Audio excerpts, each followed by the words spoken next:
لیکن سب سے اچھا یہ ہے نا نا نا نا، اللہ کہتے ہیں سب سے اچھا یہ نہیں ہے. برا کون ہے ہماری نظر میں؟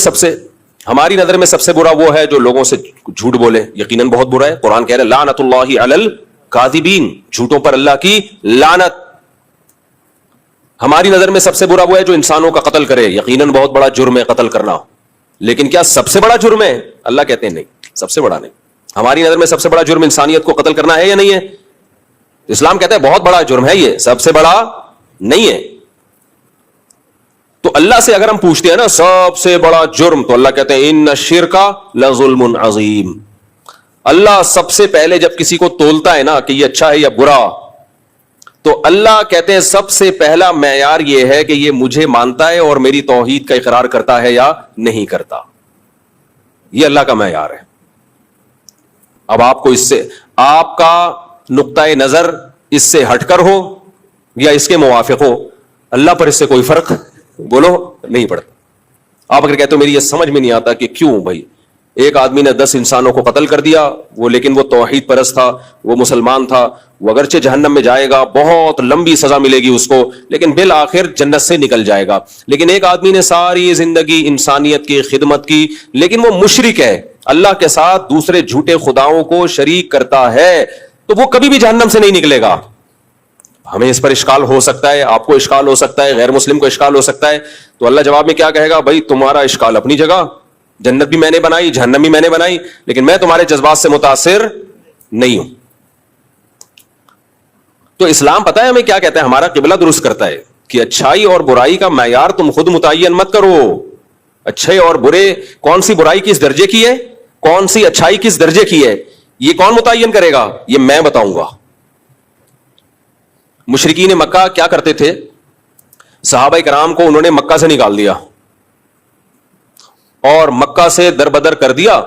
اس کے بعد صحابہ کرام کو پھر جب جہاد کا، پھر ان پہ حملے بھی کرتے تھے. صحابہ کرام جہاد کرتے، لڑائی کرتے اپنے آپ کو، شروع میں تو دفاعی لڑائیاں ہوئی ہیں. تو مشرکین مکہ کہتے دیکھو، حج تو ابراہیم علیہ السلام کے دور سے ہو رہا ہے نا. مشرکین مکہ کہتے دیکھو ہم کتنے نیک ہیں، ہم مسجد حرام کی تعمیر کرتے ہیں، حاجیوں کو ہم پانی پلاتے ہیں، اللہ کے گھر کے ہم رکھوالے ہیں، تم تو مدینہ میں رہتے ہو اور لڑائی کے علاوہ تمہارا کوئی کام ہے نہیں. تو اس پہ قرآن کی آیت نازل ہوئی اجعلتم سقایۃ الحاج وعمارۃ المسجد الحرام کمن آمن باللہ والیوم الآخر وجاہد فی سبیل اللہ.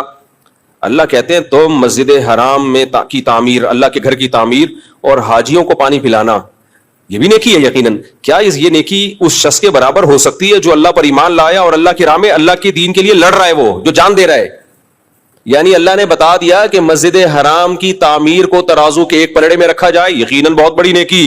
لیکن اللہ کے دین کی سربلندی کے لیے، مظلوموں کے دفاع کے لیے جو جان دے رہا ہے، لڑ رہا ہے، اس کا ایک جہاد دوسرے پلڑے میں رکھا جائے، تو یہ والا پلڑا جو ہے اللہ کی راہ میں لڑنے والی نیکی کا پلڑا بہت زیادہ جھک جائے گا.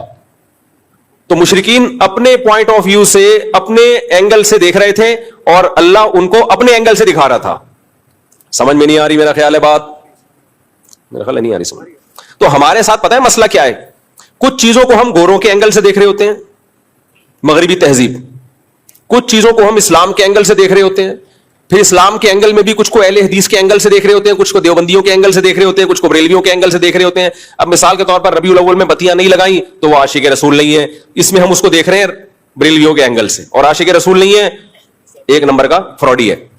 کچھ کو دیوبندیوں کے اینگل سے دیکھ رہے ہیں، کچھ کو اہل حدیثوں کے اینگل سے دیکھ رہے ہیں، رفع الیدین نہیں کرتا کسی کام کا، اب وہ کتنا ہی نیک کیوں نہ ہو، ابے یہ تو حنفی ہے، یہ تو کسی کام کا ہے ہی نہیں. اور اگر رفع الیدین کرتا ہو تو پھر وہ دیوبندی اس کو دوسرے اینگل سے دیکھ رہا ہے، یہ تو یعنی مجتہد بنا ہوا ہے، کسی بجائے کسی مجتہد کو فالو کرنے کے یہ کیا کر رہا ہے، یہ خود مجتہد بنا ہوا ہے. تو وہ بڑی لمبی لمبی بحثیں ہوتی ہیں. تو ہمارا جو معیار ہے نا بھائی، اس کو سائڈ پہ رکھ دو. اس کو کہاں رکھ دو؟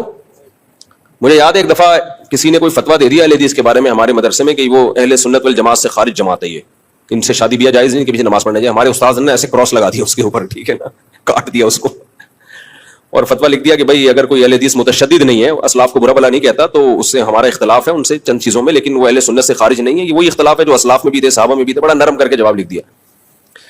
جو تھے جنہوں نے وہ اتنا سخت جواب لکھا تو انہوں نے کہا نہیں اس میں تو یہ، اس میں تو یہ. انہوں نے بولا بھائی دین اپنی خواہشات کا نام نہیں ہے. جو جس کے اندر آپ کو جتنا اختلاف ہے اس سے زیادہ آپ آگے نہیں لے جا سکتے.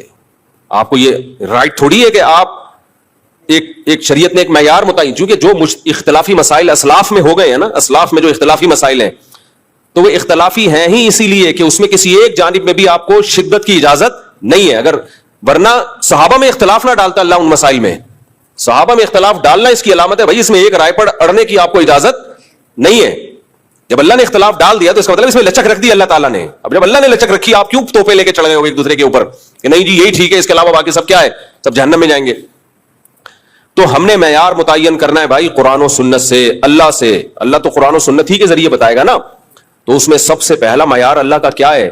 اللہ کہتا ہے جو مشرک ہے، جو اللہ کو نہیں مانتے یا اللہ کے ساتھ شرک کرتے ہیں، ان کی جتنی نیکیاں ہیں، ہر وقت لوگوں کو کھانا کھلاتے رہیں، لوگوں سے اچھے اخلاق سے بات کرتے رہیں. تو اللہ نے قرآن میں فرمایا کراماد اشتدت بہ الریح فی یوم عاصف.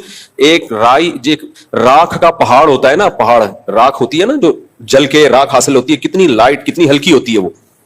اس کا پہاڑ ہو تو دیکھنے میں تو لگے گا بڑا وزنی، لیکن آپ پھونک ماریں گے وہ پہاڑ اڑ جائے. تو اللہ نے کہا کہ تم چونکہ اپنے اینگل سے دیکھ رہے ہو چیزوں کو، اس لیے تمہیں جو مشرک اور کافر لوگ ہیں ان کے عمل دیکھنے میں بہت اچھے لگیں گے. انہوں نے اسپتال بنا دیے، انہوں نے انسانیت کی ایسی خدمت کی، لیکن وہ وزن میں میرے نزدیک بہت ہلکے ہیں. قیامت کے دن جب ان کو ترازو میں رکھا جائے گا، ان کا ایک پھونک ماریں گے اور وہ اڑ جائیں گے. اللہ نے یہ نہیں کہا کہ ان کا وزن ہے ہی نہیں، بلکہ اللہ نے کہا ان کا وزن بہت ہلکا ہے. وہ اس قابل نہیں ہے کہ ان کو بخشوا دے. ہاں اس قابل ضرور ہے کہ عذاب میں کمی کا ذریعہ بن جائے. اس قابل ضرور ہے کہ عذاب میں کمی کا ذریعہ، بخشوا نہیں سکتا ان کو. اور اللہ کی نظر میں جو سب سے بڑی نیکی ہے وہ کیا ہے؟ توحید. اللہ کے وجود کو ماننا اور اللہ کو ایک سمجھنا.